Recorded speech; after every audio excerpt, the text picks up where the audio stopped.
guys,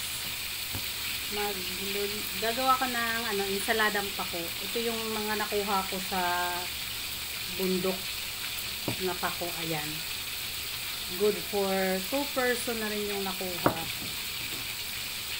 Yan, masarap yan. Lalagyan natin siya ng kamatis, then sibuyas, saka itlog na maalat. Salted egg, masarap din ilagay dito. Slice mo lang siya. Ako hindi ko na siya inano ng kutsilyo, so ano lang, yung kutsara lang. Yan.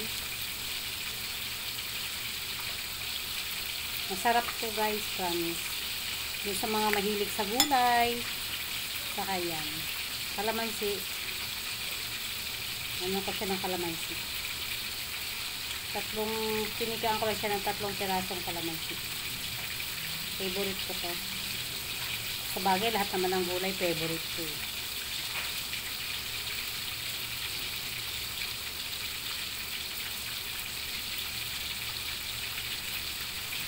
Then, lagyan natin ng paminta.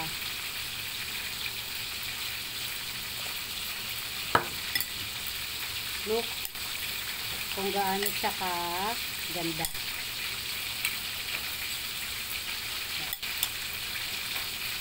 Itlog na maalat,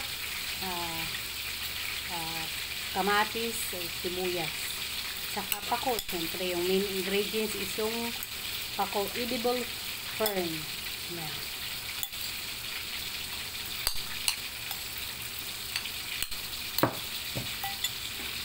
Lagyan ko lang siya ng konting asin kasi yung nabili kong itlog is hindi siya masyadong maalat. Kaya lalagyan ko siya ng asin. Then let's try kung anong kulang, or kulang ba ng asin or paminta, or kulang ba siya ng tawag nitong kalamansi. Let's try. Lagyan natin ng itlog na maalat, kamatis, itlog na maalat, at sibuyas. Let's try.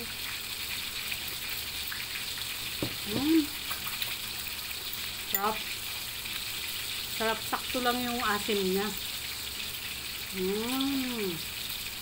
Try nyo guys ang pako with itlog na maalat. Yun lang. Please follow and share. Thanks for watching.